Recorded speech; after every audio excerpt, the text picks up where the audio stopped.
اچانک وہ پلٹی اور بھاگتے ہوئے کمرے سے نکل گئی۔ وہ بے ساختہ ایک گہری سانس بھر کر رہ گیا۔ میرا خیال ہے تمہاری بہن کے دماغ کے سارے اسکرو ڈھیلے ہو گئے ہیں، انہیں ٹائٹ کرنے کی شدید ضرورت ہے۔ وہ پلوشا کی طرف پلٹا جو عجیب سے ازمہلال کے ساتھ اس کی سمت دیکھ رہی تھی۔ اس کی بات پر فوری ردعمل کے طور پر فقط ایک افسردہ سی سانس کھینچ کر رہ گئی۔ اس کے پاس کہنے کو بہت کچھ تھا مگر ایک جھجک مانا رہی۔ وہ کمرے سے باہر نکل گیا اور راہداری سے گزر کر لابی میں پہنچا۔ وہ اسے لابی کے پردے کے پاس کھڑی سراسر آنسو بہاتی دکھائی دی۔ رونے سے اس کا تراشیدہ حلیہ ہولے ہولے ہل رہا تھا۔ وہ بے ساختہ لب بھینچ کر اس کی پشت پر بکھرے بالوں کو دیکھتا رہا، خوشنما آبشار کو گھورتا رہ گیا۔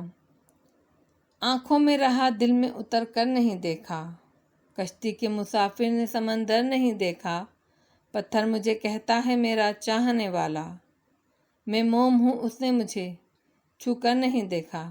اس نے پردہ کھینچ کر اس کے نزدیک آیا اور نرمی سے اس کے گداز کندھے کو چھوا تو وہ جھٹکے سے پلٹی اور طلال کے دل پر چوٹ سی پڑی۔ سرخ سرخ متورم آنکھیں اس کے دل کو پگھلانے کو کافی تھیں۔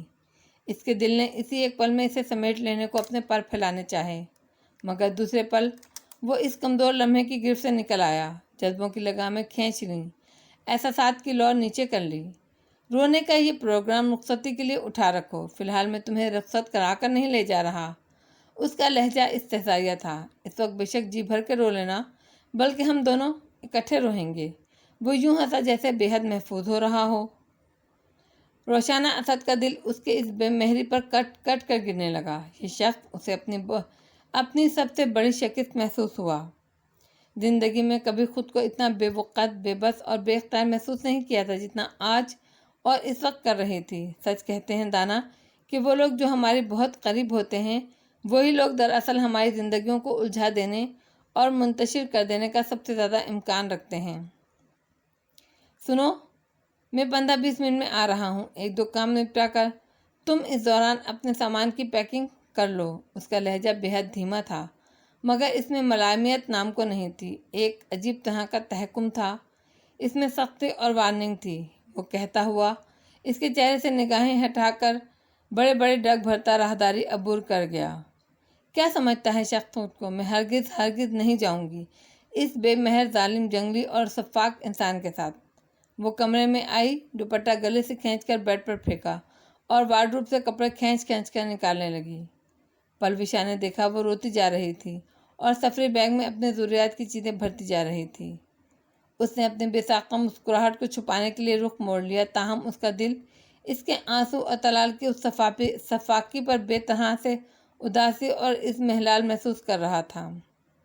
کاش یہ کام خوشگواری سے ہوتا، یہ سفر محبت اور یگانیت کا سفر ہوتا۔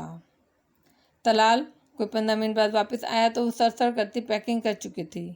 کپڑے بدل کر سیاہ چادر اوڑھے لابی کے صوفے پر یوں بیٹھی تھی جیسے قتل گاہ پر جانے کے لیے تیار بیٹھی ہو، اور وہ اپنی بے ساختہ مسکراہٹ کو روک نہیں سکا۔